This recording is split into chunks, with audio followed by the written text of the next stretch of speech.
We think connection is people I have access to. I think it's an illusion.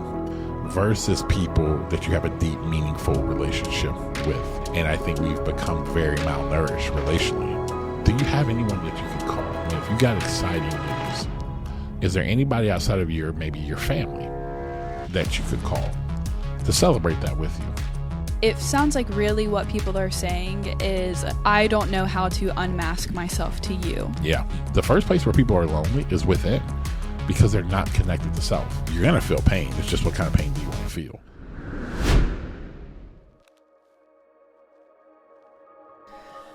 What is up, everybody? We want to welcome you back to another episode of the New Rules podcast. It's your girl, Breezy. I'm here with Mr. Right New Rules himself, Adrian Crawford. Breezy, what's happening? 2024, Breezy, we here. 2024. What are your hopes for 2024?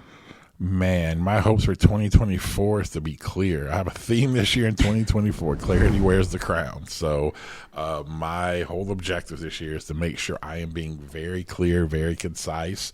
So that is my hope. If I can do that by the end of the year, there are going to be things that get thrown my way. I will be really happy if I can walk away at the end of the year feeling like I was very clear in all areas of my life. Nice. What about you? Mine is more of a principle that I am kind of committing to, which is that I will carry my weight. Wow. There must have been somebody really, really smart and really, really talented and really, really just an all-around incredible human who helped you with that. He's okay, yeah. Yeah. Yeah, he's all right. Jesus? Was that who it was? Yeah, he's pretty incredible. Yeah, he is. For those of you listening, Adrian was the one who helped me come up with that because I was having a crisis. You were. It was one of those. Yeah, Bree does. But you know what? On the other side, I have crises like that too. And I call her, and my crises what do I do? Yeah, my crises are normally like, hey, what do I do with this, free 2 hours I have? Because normally everything's always so structured. Like, what do I do for these free 2 hours? Please help me. So, yeah, we help each other out. I appreciate that. Yeah, and he's a great leader because he's like, let's go for a walk. And then we just walked and talked about it. So I really appreciate that. Thank you. Yeah, it's exciting. It's going to be exciting. Carrying your weight this year. And again, that's an interesting one for you because you've always been somebody who's been very responsible. But it's a difference between carrying, I tell people carrying weight of others, but weight that's meant for you. And I think a lot of times in life, most human beings, they spend most of their life carrying weight that was never meant for them to carry. And so that doesn't mean, by you saying that, I hope everybody knows that doesn't mean that Bree is not responsible. She's incredibly responsible, but it's actually become even more responsible for actual what's your responsibility versus what other people have put on you in the past to carry. So it's going to be exciting. It's gonna be good. It's more so that I allow my anxious feelings to choose what it is that I carry, what kind of weight that I carry, rather than a conscious decision, an active decision every day of what is it that I'm going to be responsible for today. Yeah, it's awesome. I'm looking forward to it. Cool. Have to, at the end of next year, we're going to have to come back, and just evaluate what do we do, 1 through 10, where do we give ourselves, So we have to do that. We'll set that for the last podcast of the year. So let's do it. Let's do it. Well, everyone, thank you so much for listening to the New Rules podcast. As you always hear, this podcast exists to equip individuals to write new rules through unlocking authenticity because we believe that is key to human flourishing. If we've added any value to you, please subscribe to our YouTube channel and connect with us on LinkedIn at Adrian Crawford. We're also starting to do something pretty fun where we are going to reply to your comments, your questions, anything on any of our social media profiles, YouTube, Instagram, LinkedIn, TikTok. If you comment your questions, we'll respond. Yes, we will. I'm excited about that. Probably to the trolls too. We will definitely going to respond to it. I can't wait for that. Definitely about to get spicy. We have some interesting comments on our podcast. We do. People, I'm just like, here's what I've come to realize about our country and our world. If people just would worry more about themselves, I think the world would just be such a better place. I mean, some of the comments and what people will say, you're just like the fact that you have the energy to just jump in somebody works hard, video stuff, brings content. You don't have to agree with it. But the fact that you jump in somebody's stuff and just say the most outlandish stuff is just like wild behavior to me. Right.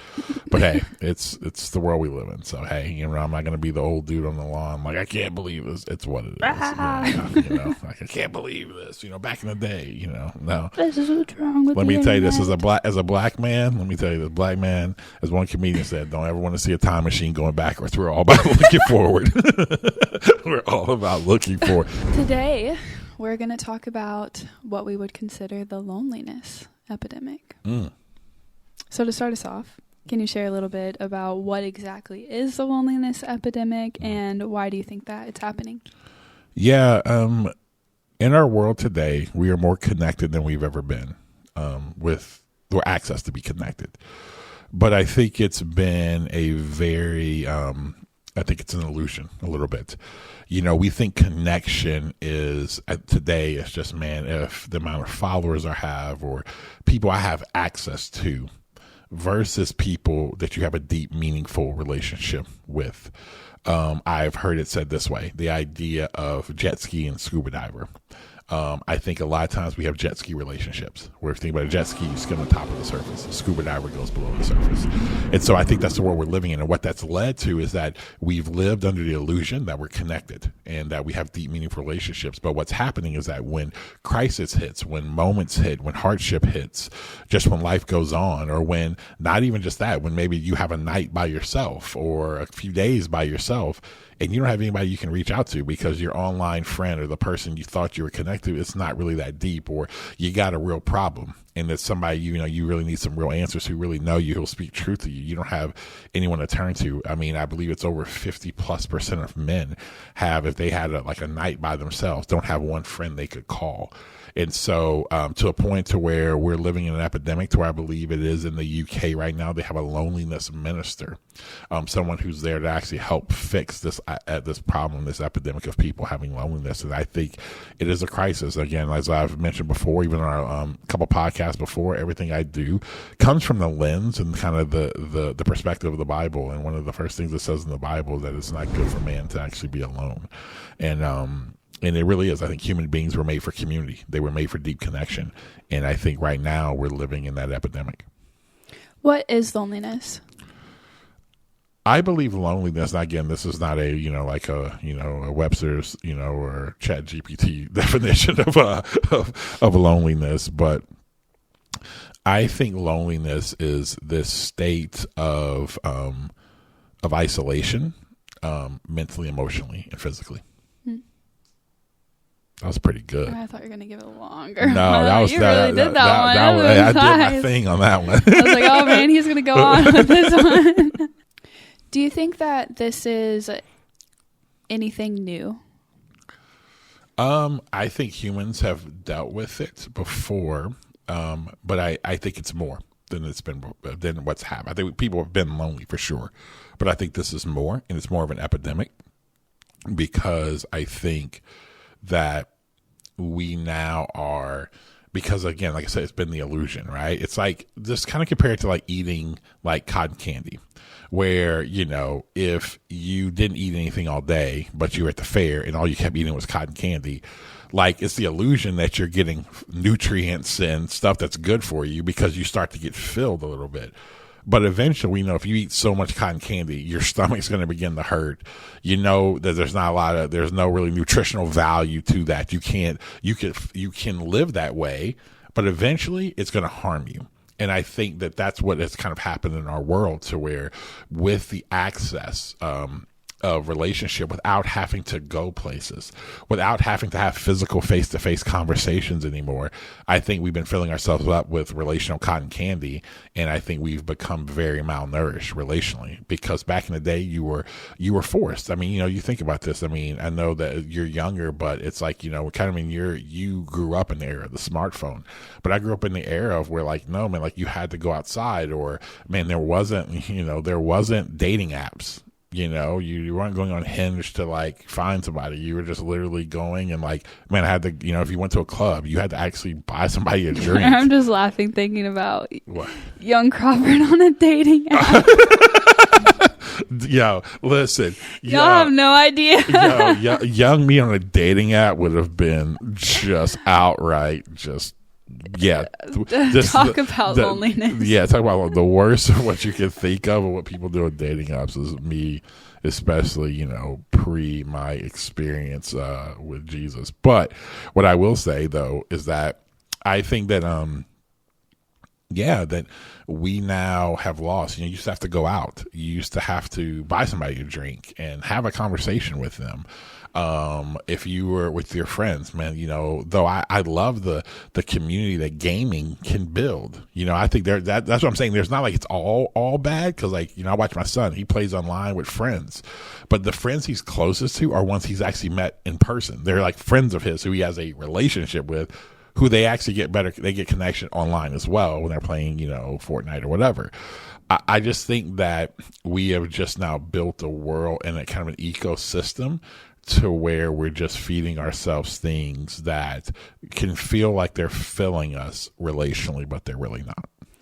What do you think it is about those in-person experiences or exchanges, even when they are fairly minor, that creates a sense of connection? Because I believe human we're called to be in contact with one another. I think that there's something about when you're in the room with someone. It's something you really, there's probably some type of, there's probably a science behind it that I don't know about. But there is something about when you're in a room with another person, the connection that's actually there.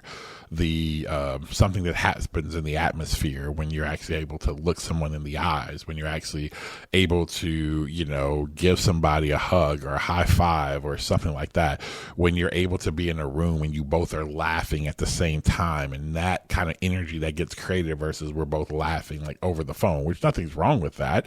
And you have moments where there's a connection there, but like there's just something about, I believe, being in the presence of another human that does something that is something you can't see. It's beyond just the external things. You know what I'm saying? I think it's something that's kind of like, in the unseen. Can you share a little bit about your personal experience with feeling lonely?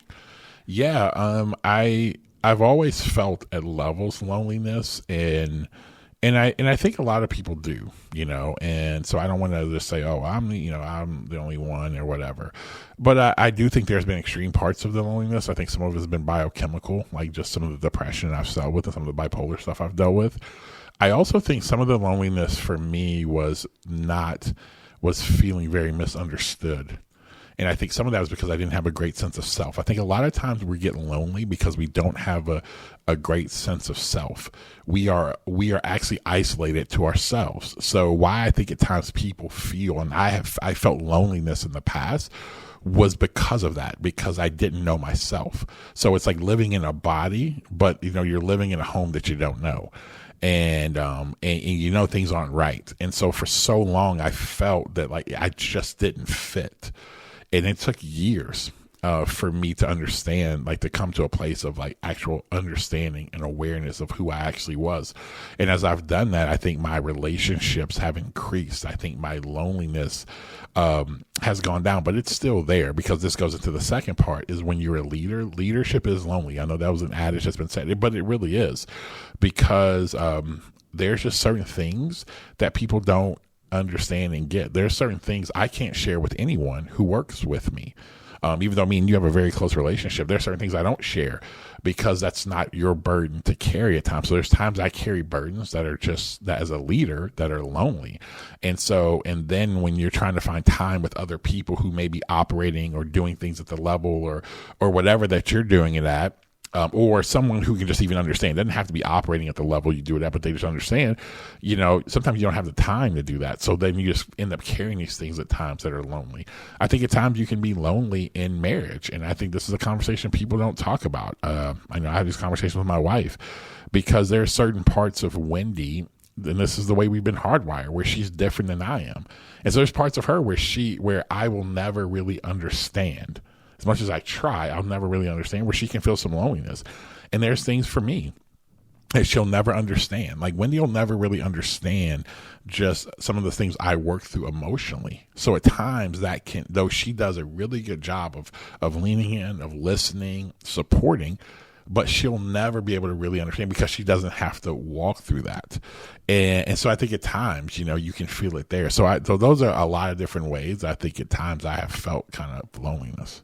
I like what you said about feeling misunderstood, because with loneliness, there's this idea of too much physical solitude, like something with COVID, but then also emotionally, with really feeling emotionally alone and AKA misunderstood. What do you think are the symptoms of that? And to know that that's because we're super serious about self-awareness. And so what are kind of like key things, if you follow the trail, you'll probably find that deep down you're feeling really lonely. And from those symptoms, what do you think it is that we typically do to try to numb the feeling of being alone that can end up being harmful for us in our relationships? Yeah, I think that what's really hard, and again, I'm gonna try to answer this as concise as possible. I think the first thing is that because we've become so information addicted and kind of entertainment addicted, that being like not having anything in front of us can feel like being lonely. So, it's said before when today kids they struggle when they're bored. But I always tell people it's true. Like boredom was sometimes that's some of the greatest place of creativity, because you just went in your mind and you had to figure something out. You started just going outside. I mean, maybe that did create all types of other stuff, because, you started just creating imaginary friends because you didn't have any, you didn't have instant access to something. But, so I think first thing you have to do is I start with sometimes not having anything always in front of you doesn't mean you're lonely. I think that can become like you said, I think that's some ways kind of going to the last thing you said. I think we cope with loneliness is by always having stuff always in front of us, always scrolling, always looking at something, always maybe shopping, always new information, new podcasts, going here, going there, because we can't just sit still. I think that's the way we cope, which at times, as we've learned, being in silence at times, having time to yourself can really help you start to become more aware. So I think that's the way we cope that can be harmful in that. I think signs that you're the idea of loneliness is how do you, when you have certain times where maybe, nights by yourself or whatever, do you have anyone that you can call? A sign of loneliness is that, or not having a connection point there. It's man, if you got exciting news, is there anybody outside of maybe your family that you could call to celebrate that with you? If you don't, that may be a sign of you're moving in that direction, because you don't have anybody you can actually share a meaningful thing with. And that ultimately will lead into feeling like loneliness. I think another thing at times of loneliness can be if you're in a constant state of this is going to sound a little bit different, but I think you can get in a constant state of loneliness if you're in a state of always not knowing why you're here, what you're doing. Because what you'll end up doing a lot is that you're not connecting with self. I think that's the first place that, and I want to harp on this, is that, man, you got to have the first place where people are lonely is within, because they're not connected to self. And so I think that when you're constantly not aware of how you're feeling, you're constantly not aware maybe of skill sets, abilities, whatever, you will find yourself a lot of times just kind of going, and there's this internal loneliness that's just actually there. So I think that's a sign. I think that when you're not connected to self, I think that is definitely a sign. I think, like I said earlier, if you don't have anybody you can call, connect with, whatever, I think that's a sign as well. I think being able to notice emotions, sadness, I think that's another sign, all of a sudden, how does it hit you, when you're there by yourself, man, I'm just getting sad. Well, then asking yourself, why am I sad? And then maybe as you start pulling that thread, you're oh, because I don't have anybody I'm able to really to be in community with, connection with, and stuff like that. Yeah, I think I saw the statistic where people, when asked, how many people can you call in a crisis? The answer was 3. Yeah. And now the majority answer is 0. Wow. That's, to me, that is insane. That in a world that has the ability to connect with someone, to call anyone in the world and actually even see their face for the most part. If you know what I mean? Like, you can't even like that to me, but that speaks to the fact that we've lost the ability to, like, these things are tools to help you connect, not to be the thing that connects you. They're tools to connect, but not the way that you connect is you. You have, like, if I use a phone, that's a tool to connect with someone, but I have to be willing to do the work. I have to be willing to share, have to be willing to listen and to receive and to be a good listener. There's parts that these are just tools to help you. And so to me, that is a crazy thing that with all the access that we have today, that people don't have someone they could call to like that. Yeah. And it kind of, blows my mind, because when you really think about that, I think that there are less people in the world who have nobody to call than there are more people in the world who have nobody to call. Yeah. Probably, and when you look at things probably from a more logical perspective, it's more so the emotional stuff. Yeah. Where it's like, it sounds like really what people are saying is, I don't know how to unmask myself to you. Yeah. Therefore, I don't feel connected to anybody. Yes. And on the other side of that, I think that we've done a very poor job at teaching people how to help other people. Yeah. Because a lot of the work that we do is so self-help. There's like, how can we get somebody to be a millionaire? How can we, get somebody to be these things? But we never really teach people how to like sit with somebody in the mud. Yep. If your friend is looking for love, how do I help my friend find love? How do I help my friend do this thing? And it's great. Of course, it starts with I have to know how to do that within myself. Yep. But we never really equip people on how to have these interpersonal relationships. It's expected to happen intuitively. Yep. Well, I would never expect someone to intuitively know how to be a billionaire.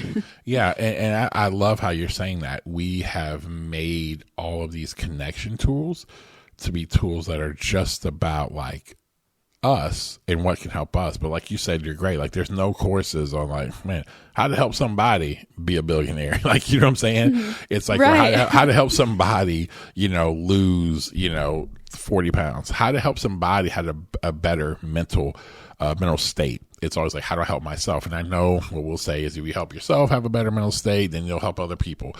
But what I've realized, some of my growth from out of loneliness is throwing myself into helping other people. I think that's really important. And I think, in times to where, though I've been, I'm really thankful that we have lived in a time, and we're living in a time where the individual has been highlighted, but I think it's gone to some extremes now to where it's the individual and we don't think about the collective. There's this theme we got this year in parallel presence, this idea of, man, how do I stay present individually, but also collectively? And I think when you can do that, kind of balance that, I think that can begin to be a thing that can end or can help you with this idea of loneliness. And I think when you talk about, you should be able to sit in the mud with people, especially that you have close proximity to. Of course, the first idea is, well, then you need to know how to sit in the mud. Yeah. But I think when you really play things out practically on like how to support people, there's like, okay, well, if my day is going a certain way and I have a lot to do, and my coworker or maybe somebody that I'm leading, it needs somebody to sit in the mud with them for a second. And whether I know how to do that or not, I think my immediate response, if I'm honest, is always like, I don't want to do that. I think sometimes it's the inconvenience, but really it's like, I have a lot to handle. And sitting in the mud with you I'm sitting in the mud too. And so now I have to take on some levels of what it is that you're going through in order to be able to be there with you. And that in itself, there's such an avoidance, I think, in all of us. Even though by doing that, we're also practicing how to do that within ourselves too. No, you're absolutely right. when we go through stuff and have got all these things going on and you're just like, man, I just don't have the energy and time.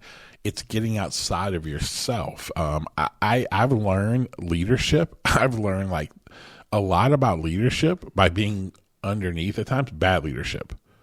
And most people say, well, no, you got to be in a good environment first and learn good leadership. And I'm like, I believe that's true, but I also believe like I've learned good leadership by being in bad leadership of what not to do.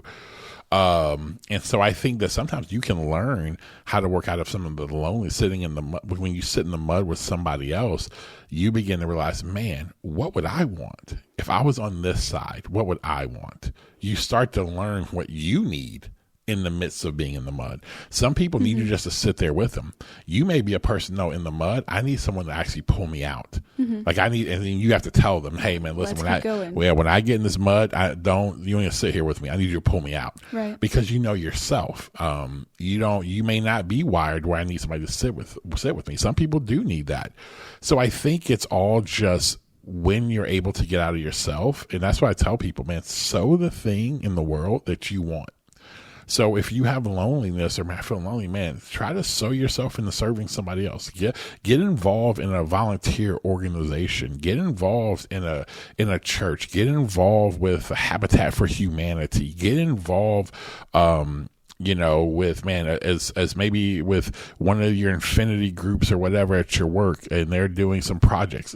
Like, get involved and serve somewhere else. And a lot of times that can begin to help work through some of the stuff that you got going on. Yeah.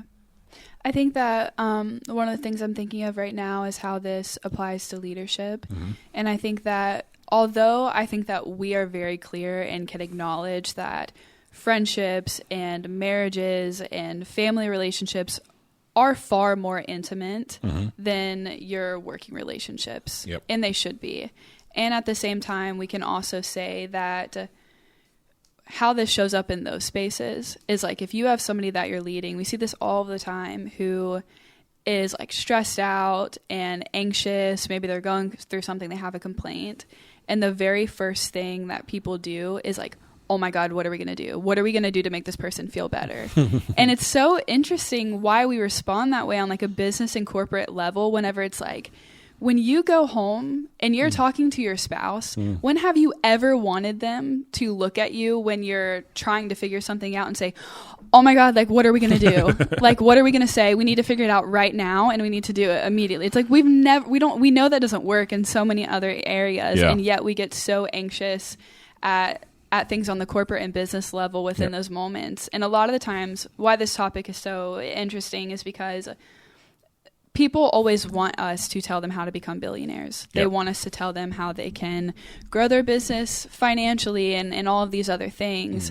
And it's like, we also are trying to teach you how to just hold space. Yep. And that is going to impact your life so deeply in so many other areas. Yeah. And if you really want to be a billionaire, this is going to help you do that. Yeah. Or it's like, if you want to, a lot of the work for us is that it is really culture related. And here's what happens. So an example is people, we need you to learn how to be able to be responsible for self and not like be responsible for, and then being responsible for self, being healthily responsible for others, not your anxiety for others. And what that leads to is it allows, if you're doing that, the amount of time and inefficiency at businesses, it's mind numbing to me on interpersonal stuff. And what's funny, it's always the people who are always the ones communicating, well, we got to sit through something on culture, we have a business to run. And I'm like, hey, dumbass, like, here's my issue that I have with you. You spent all this time talking about running the business and doing this, but your business isn't that successful right now. Your division isn't that successful. You're not really selling anything. And part of why you're not selling things is because you have so much freaking interpersonal conflicts here, because because you're a really bad leader. And so if you actually became a good leader who learned how to hold space, who learned how to have empathy, who learned how to be clear and concise and direct and know how you are, then you would not spend so much time wasted on stupid conversation, which takes people away from doing what? Working on the business, which takes people away because you are not a good leader. It makes people not motivated to work there. So why do I believe so much in culture and actually doing what we're talking about is because when you do that, it allows your operations to be so much better. But we just think, let's just keep trying. If we just focus, make another call, make another do this. Let's do this. Let's reach out to this person on LinkedIn. Let's do this thing. Hey, if I make this other kind of connection here, let me call this person and do this. And yet and still, you're just running yourself ragged when you actually would take a deep breath and you can mobilize more people because you actually hold proper space. I just don't understand it. Sorry. That was my rant for the day.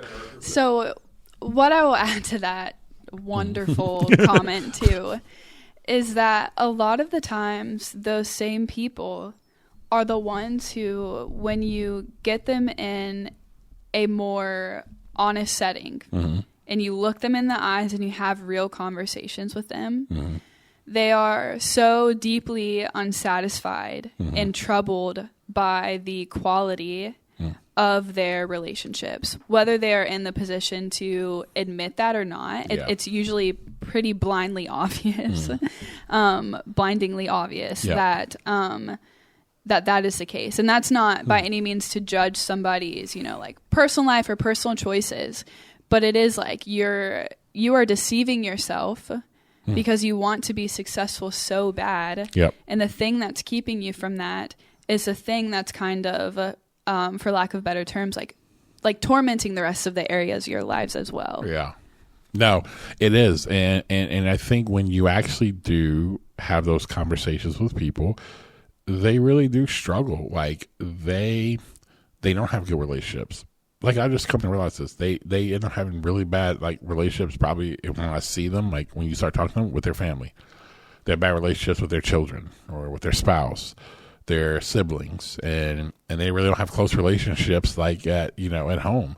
And it's because it's the thing we always say, you don't leave who you are outside of work. You don't. You take that person with you. And even your best to try to mask it, the person who you really are will eventually come out in those places. And so I think the more people can be able to do, as you mentioned earlier, hold space in those areas, the better you're going to become as a leader, which makes your organization and makes the places and the spaces you lead way better.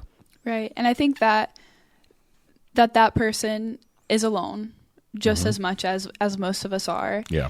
And so the purpose of the work that we do, and a lot of the purpose of the work that we do, is to be able to create a setting where, of course, the culture of the organization that they're a part of and that they're leading is flourishing. Yeah. But also put them in the position to where we can give them a place to take a mask off that they've never felt like they could take off before. Yes. And because of that, they feel so much less alone. Yep. And they see a new way. There's, at one point, you said this quote of to be vibrant architects of a new reality. And I think that by creating those environments for people, that's what we do. And the change that we create, even though it takes time to get a difficult person to that position, it ends up creating such long-lasting impact in the organization and also in their life. It does. And what I find interesting is that the thing that's keeping people from connection and not being lonely is the thing. They usually are hot. When they take the mask off, what happens is that people are like, oh my gosh, I didn't know that about you. That's awesome. People, the thing you've been hiding is what actually is going to connect people with you.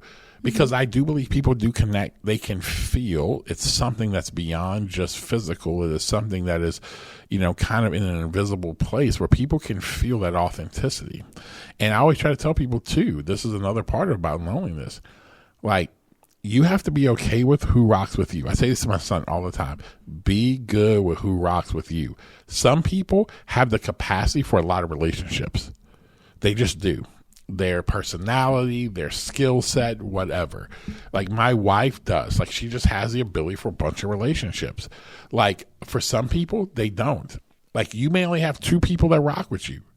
That's 2 more than most people do. Rock heavy with them instead of looking at everybody else like, oh man, well, I wish I had this many people or whatever. It's like even the stuff we're doing right now, like for podcasting, on social and everything, I heard it said this way, that it's better to have I think it's 100 people fully believe in your book and your idea than something like 10,000 people buy it, because those 100 people will lead to the 10 to 15 to 20 to 25,000 people who will like it because they actually are full sold out to your work. That's how I feel with relationships. Man, you don't need 1 million. That's why the whole thing of followers, like what we're doing right now, sometimes I'm like, man, okay, well, how do we, we strive for this in this podcast. How do we get more views? How do we get more subscribers? How do we get more followers? But sometimes as I think about that, it's like, okay, it's great that people can see that number. All right, you got 10,000 followers, you got 10,000 subs or whatever. But my whole thing is I want 10,000 people who rock with you. Because if I got 10,000 people who rocking with the stuff we do, that's going to lead to greater impact. That's going to lead to more life change, not just to be able to say that and put us in a situation and make some more money because we got this many people see this. No, it's about change. And I think that that's what's really important, that we can't get caught up into, it's got to be the scuba diver. We've got to start moving and shifting the conversation in our world to depth. Just not just a bunch of people, but depth. We got to start getting back to having depth of relationship. Mm-hmm. I do believe that there's aspects of loneliness that is just a part of the human experience. Absolutely. Because there's levels of, everything that I've ever been through and what has happened, nobody else is going to understand that the way that I do. And there's going to be so many times where we all struggle to communicate what those experiences are like and fear what's going to happen whenever we do. And at the same time, it kind of feels like we all want to be unique so bad that we paint ourselves as the angsty, isolated artist. Yep. Yeah. Do you ever do that? Oh, absolutely. So here's where I think that idea is really interesting, because I know I can do that, where I can feel like I'm the only one going through what I'm going through. And man, I'm the only different one. I'm different. I don't feel like I fit in, right? Now, part of it, I don't, Enneagram, whatever. I don't really get into Enneagram all that. 4. Yeah, Enneagram, witchcraft. But no, I'm joking. But but I would say I agree with this part, because I am an Enneagram 4. So they say about 4s, you just feel like, yeah, you're the only ones, right? So part of that's my personality. But here's the other part of that too. Part of that is true though too. Right. That's why I try to tell. So sometimes my friends will be like, well, that's just your Enneagram 4 coming out. I'm like, yeah, but also but then I look around the room well, tell me who's doing this. Right. Show me how many people are actually doing this part of what I'm doing. And again, very few people are. And that doesn't make me better. It just makes me me. And I think if you don't acknowledge that, or people try to dismiss that, what that's doing when you dismiss someone who actually really is doing some things that are different, that can feel because they're paving a new way. Let me tell you this. Elon Musk is freaking different. What he's trying to pave, it's different. So anybody's like, well, he's like everybody else. No, he's not. He's going to feel that way. If you're the president of the United States, yeah, it's freaking different. You have the weight. You're leading this country. It's just different. And so that being said, I think you have to if people are doing it as a friend, man, make sure you recognize that if they are doing something that's, that's different. I have a good friend of mine who's in Boston, and man, what he's trying to do in a faith space up there is different. Very few people. That's not where you go to Boston to preach, to start a church that's diverse and teach traditional evangelical views of the Bible there. That's literally like saying I'm gonna go plant a church in Mordor, right? You don't do that. So when I see my friend, I have such empathy for him, because he's doing something that none of us are doing. It's different compared to another friend who may be in the Midwest and they're just planning a traditional church, or someone's doing a traditional business. You're like, yeah, that doesn't mean you're not have some things, but there's other people doing what you're doing. And so I think it's important to be able to recognize that. Mm-hmm. One of the things I was thinking about while you were talking is that sometimes I think that there's parts of loneliness that is really just embracing the process of grief, where it's like, I am mourning the fact that this is my weight to carry. That's really good. Yep. And I have to go through that in order to accept that this is my weight to carry. Yep. And so to kind of shut things out while somebody's kind of mourning that process of frick, like, this is mine. Nobody else can do this for me. Nobody's really going to understand this fully. Yeah. Is kind of doing a disservice and kind of postponing the process of accepting that is the thing that you have to do. Yes. No, you're spot on, Bree. I love that point. It is grief to where, sometimes you're going to be lonely because you're making a decision to move in a direction that others may not be moving in this season. Like right now, you've made some decisions in your 20s to set up your 30s. So there's moments where you're like having to, where most people in their 20s are doing certain things that you've decided not to do. And in that, to set up maybe, for your future work, your personal life and marriage and all that stuff, you're making some decisions right now for that. Well, that is lonely, because what you've had to do is, because the crowd's going one way, you're maybe going a different way. And that's a grief. Because you're like, man, I wish I could just go do this, but I feel like I'm supposed to. It's like that tearing where you're like, I kind of want to go with the crowd, but there's that thing in me where I can't go with the crowd. I will, and I think that's where it is. And it's a grief process. And sometimes you got to just go through that. And I think when you don't go through that, you learn a lot in that grief process. Learned a lot when, and stepping out and doing some of the work that we've been doing, stepping out and trying to build in this world. I mean, right now, like, it would have been so much easier, and we're starting to see the results of this. It would have been so much easier to just jump in the full way everybody was doing DEI work in 2020. Create a bunch of anxiety, people who never really built diverse worlds. Let's call everyone a white supremacist. Let's do all this stuff. And you're just like, all right, well, and here's what you're starting to happen. What I saw was like going to be the backlash of this. And what I think we did a really good job on, the times we were misunderstood of how we did DEI work, because we're like, no, we're not going to do it how all these typical firms do DEI work, because because actually they don't even know what they're doing to show how it actually works. I think for us, what we've been able to do now is that, man, we've built it to where now those who fit for what we want, we're able to actually help them, because we're talking about culture, the way we do it, man, a place genuinely that's accepting of everyone, whether if you are a trans person or you are a white male Republican. No, you have space here. Because both these people, that's a part of diversity, equity, and inclusion. And so that's how we do it. But again, like it was a morning, because sometimes you feel out there just isolated by yourself, feeling like, man, are we actually knowing what we're doing?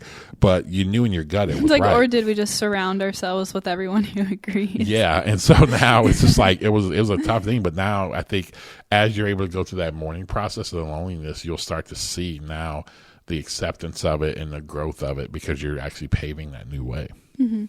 Do you think that I think a lot when you think of loneliness, it's kind of like, well, I need to get around people who understand me. I need to get around people who just get me. Yeah. And I think that you do need to have 1 to 2 relationships where it's like, yeah, this person really gets important parts about who I am. Yeah. I wouldn't say that I think that that's the majority of it. No. And I think that you can actually feel extremely connected to people who are vastly different than you. 100%. Yes. Like the friend I mentioned before who's in Boston, we are like, when I say in most of things, completely the opposite. I'm 6'6", and on a good day, he's 4'11". I'm joking.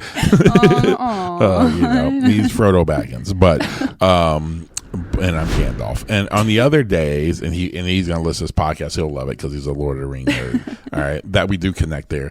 On another part of it, man, I mean, a deep intellectual. I mean, one of the smartest men I've ever been around in my life. I mean, dude has 2 PhDs, I believe, and all the stuff, right? I'm like, man, I got my bachelor's degree, and that's all I ever wanted, right? And barely, I'm black, he's white. You know what I'm saying? Like, I grew up in the North, he grew up in the South. He literally went to the North, I came to the South. Like, it's just like everything is, but man, he has such a high IQ. I have such a high EQ. But dude, it's one of my greatest friendships. And we're so opposite together. Like, he talks about certain things. I'm like, dude, this, we go on vacation together. He's a friend who wants I got to go accomplish something. Me, I'm like, dude, I don't want to, that's my whole job is vacation, not to accomplish anything. But like, he makes the things back. And it's that tension. And at times we fight, and it's good. It's like, I don't feel lonely because I'm in there. He makes me better. I think you have to have friendships and relationships like that where people are different and they challenge you and they make you better. That's being together and alive and not lonely. It's not just around people, because you can be with people. Eventually, around people who are just like you, you're going to feel lonely because you're not growing.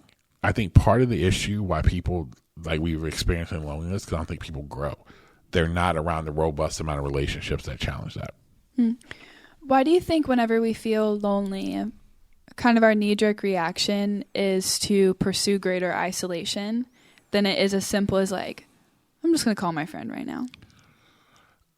Because I think it's like when you're feeling the emotion of feeling lonely, I think sometimes we don't have the resilience. It takes some resilience to actually pick up the phone because it's way easier to just sit there. It's a whole different thing where you like, all right, I've got to like work up the energy, and then I have to work up the courage to tell my friend what's really going on. I've got to be willing to be honest. It takes energy and courage to do that, when sometimes it's like, yeah, I can just sit here to myself. But like, you're going to feel a different type of pain. That's why I tell people, you're going to feel pain. It's just what kind of pain do you want to feel? And so staying by yourself, you're going to feel pain. Going in and engaging with your friend, you're going to feel pain. But the pain that when you engage with your friends, like as you're mentioning, is a better pain. It's a pain that's going to be more helpful. That does a good job at leading to my next question, which is, how has feeling lonely for most of your life developed a sense of internal fortitude within you? Yeah. It's allowed me to deal with chaos externally really well. Chaos externally, problems don't bother me like they bother other people. I'm able to see clear in them, because in those moments, because of the internal feeling alone, some of the own emotional stuff I had to wrestle with, it's like trying to tame, like, you're trying to tame like a fire dragon, like, or something. It's like, it's a The chaos dragon. Yeah, it's the chaos dragon. And it's like, you can't really, it's hard to do. And so outside, so it's helped me learn to, like, externally I can push through a bunch of stuff because of the internal stuff I've had to work through, and learning to work through it a lot of times, and not because I wanted to, but I had to work on it on my own for so long. But later in life, when I got a really good therapist, it was kind of like having someone to teach you how to tame it. He actually taught me the skills to really tame it. But there were a lot of times in isolation, as he would teach me something, I would go practice. He would teach me something, I'd go practice, that I've learned how to tame that. And when you're learning how to do it, that built resilience and fortitude in me to be able to now lead and push out in the way that I do. What would you say those skills were? I think the first thing, the skill was learning to be honest with yourself. That's the first thing. And it sounds crazy that like, it was just really like being honest with myself, learning the practice of waking up every day. And I did mine through prayer. Now this, for others, it could be through journaling. It could be through just talking to yourself, voice memoing to yourself, whatever. Mine was just through prayer, where I would literally have tell people prayer is just a conversation to God. And I would just tell him where I was at. Like, genuinely where I was at, good, bad, ugly, of where I really was at in my soul. And what that taught me was that when you start to do that, it's kind of like emptying the filter. It's you got a bunch of junk in the filter. It's emptying the filter so you can get to really what's really going on deep within. And so that allowed me to learn how to, like, that practice taught me how to do that first and foremost. I think the other thing is, once I got in there, I started asking, like I would say, the power of why. I started learning the skills of the power of why to get to the basement of what was going on, because a lot of times, a lot of my reactions and things that were doing in my life and what I was feeling wasn't really my real feelings. Like I've said it before, that I heard from somebody else, is that your greatest desire is not your deepest desire. Your greatest pain is not your deepest pain. It may feel like that on the external. All of a sudden if you have an infection in your body, and all of a sudden that infection is moving, but it gets into like your hand or something. Now your hand may be the greatest pain, But the deepest pain is that infection that maybe started a staph infection you had. I don't even know how this works, but staph infection started like in your foot or something like that, right? Mm-hmm. That's your deepest pain, because if you fix that staph infection there, that's the source that eventually can work to everything else. And so I think that's kind of how it's led from there. Mm-hmm. I think that one of the hardest things to do is to lead people whenever you're feeling lonely. Yeah. It's kind of like, I don't know, the thing that I think of is imagery wise is, when you walk into a room and it's like everybody's head turns to you, and in that moment you can literally feel they're waiting for me to give them a charge. Yeah. And that feeling, though, it's such a great honor, and oftentimes what people work for their entire life. That feeling is that imagery is almost a reminder of oh yeah, I am the one who has to carry this. I am the one who has to make this decision. Mm-hmm. How do you lead people well whenever you are feeling lonely? It's a great question. I think, and I'm starting to figure it out. I don't think I do it perfect. I think some of the things I said before, you have to really know where you're at. I think the second thing that you have to do is you have to be willing to make wine. There's this whole statement, you have to make wine. What I mean by that is that when you lead, you're responsible. You have to produce. No way around it. So even though I feel like it, I have a responsibility, because people's families and their children and, their family, their wives, their children, their future plans, their things is predicated on, being a part of the organization that you're leading. Now, I don't think I'm God by any means, but I do believe that, that God's given me a stewardship. And so he never says that in my stewardship that if I'm not feeling great, that I don't have to steward what I have. So I feel like at times there's something greater. There's an eternal, for me personally, there's an eternal driver for me, that I feel like that God has given me a stewardship over the things that he's called me, that he's told me to do. And I feel very responsible for those. And so I think that's what pushes me. If it's just about me, then no, I wouldn't do it. But when it starts to be bigger than me, then I think that's what drives me beyond that. I like what you said, because whenever we're in that deep turmoil, I think the first thing that we do is we become really selfish. Yeah. Which is why the weight of leadership feels even heavier. Mm-hmm. But if the first thing that you can do is remind yourself of kind of the, Simon Sinek, the infinite game. Yep. There's almost this relief of that's what I'm supposed to do. Mm-hmm. And that's what I can do. And that's what I'm going to do. Yeah. I saw it with my own two eyes. I've said it so many times. I watched my father work. And why did he, as he was trying to go for a bigger dream to eventually be a head basketball coach, Division I coach, he also had a family to provide for. And so that allowed him, as he chased one dream, but still took care of the responsibility. So he chased the dream of being a coach. So he would coach and do that and take a job being a third or fourth assistant at, I'll never forget, Middle Tennessee State. And he had to teach a class. And not only teaching a class, he was then coaching and recruiting. And not only doing that 2 or 3 nights a week, especially in the off season, he was stacking boxes at a company called Roadway on the graveyard shift to make extra money to be able to provide for us. And that's what he knew. He knew work. And so I saw that with my own eyes. I saw him take care of responsibility, but also have a bigger vision that he had to take care of. And I watched him push in order to do that. And so I was very fortunate to have that living example in front of me to actually show how you actually have to do that in moments. Mm-hmm.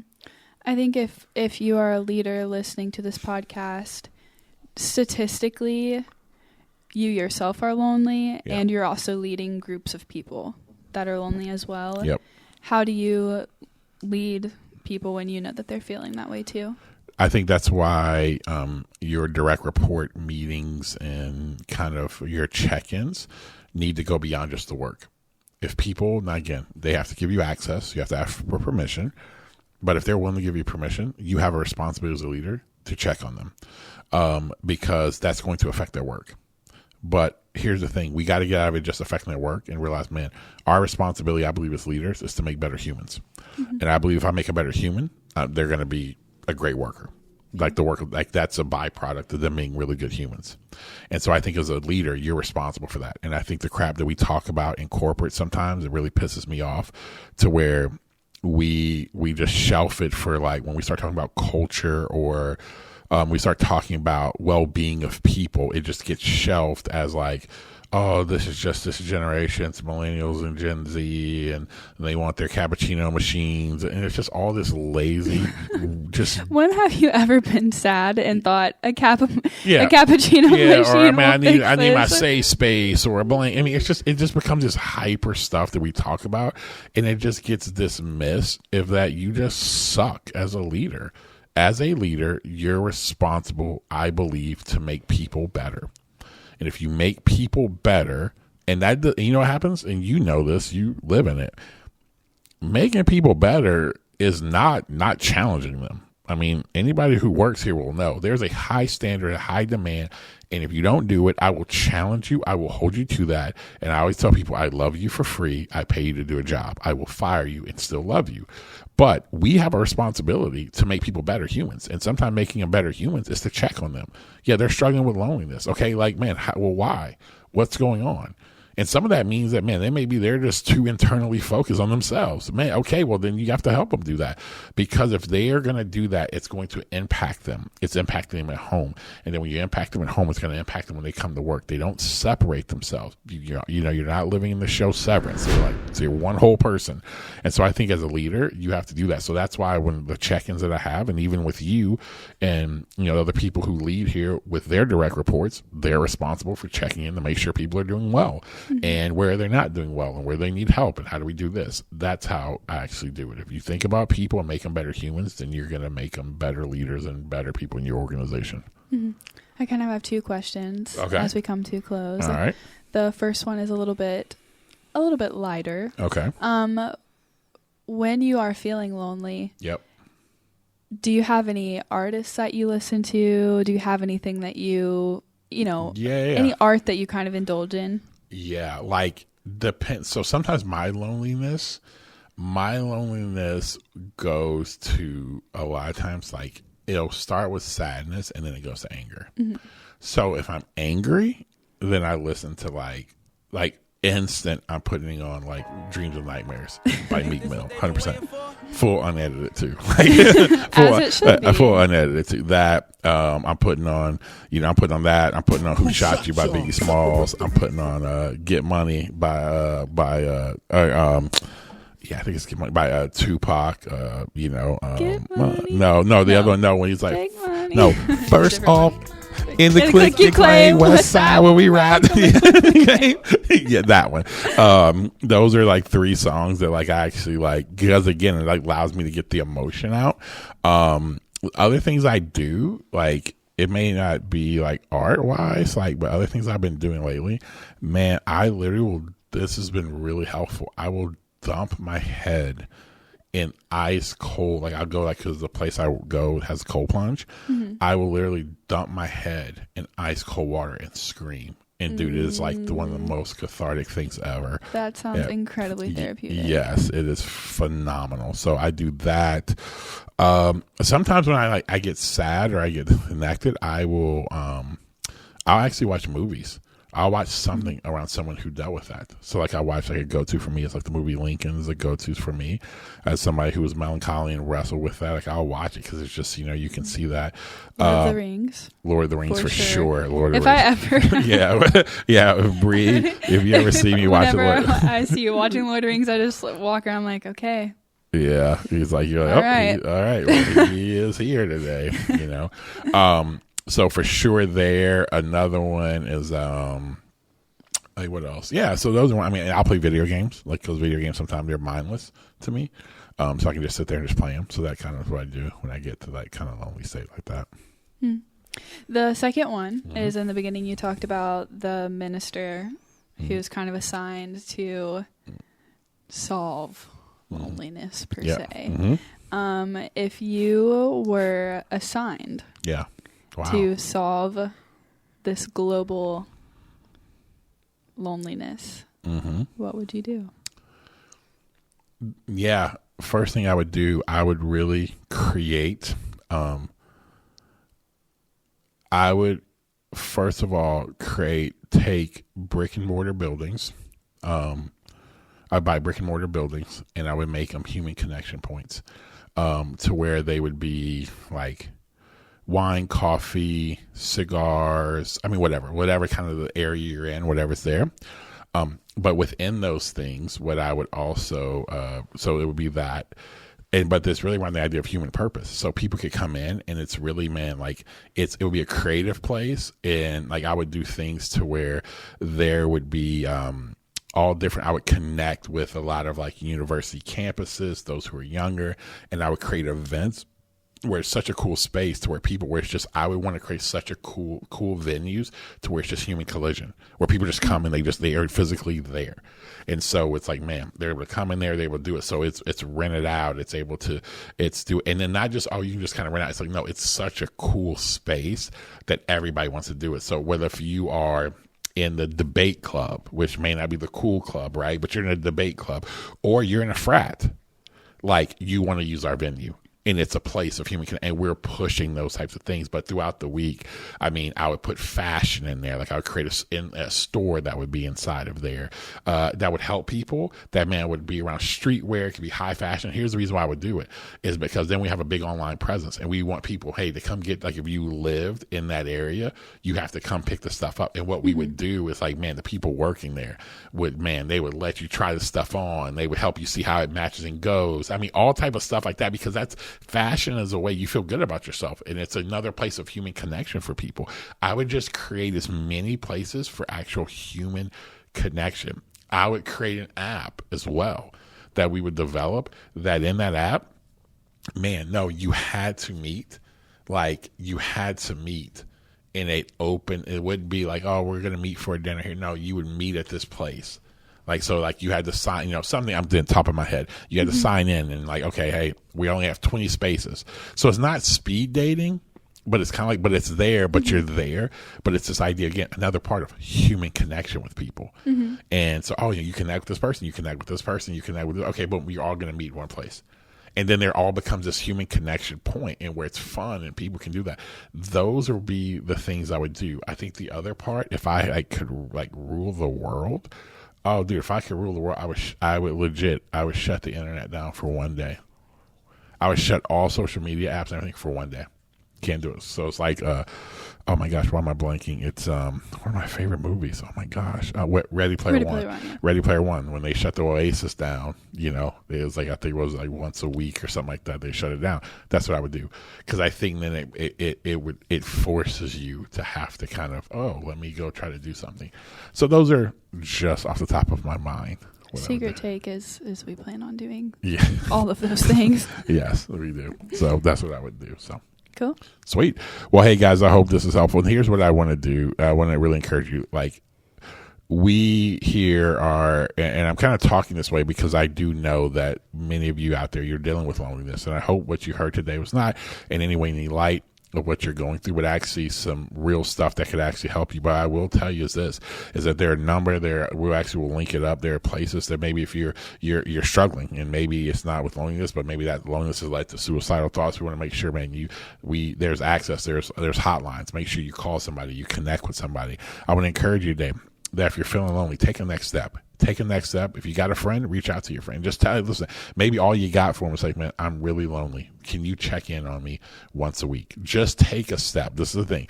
The practical thing from today's pod is, if you're experiencing loneliness, what's the next thing practically you can do to start to work your way out of it? And so until next time, guys, keep writing new rules.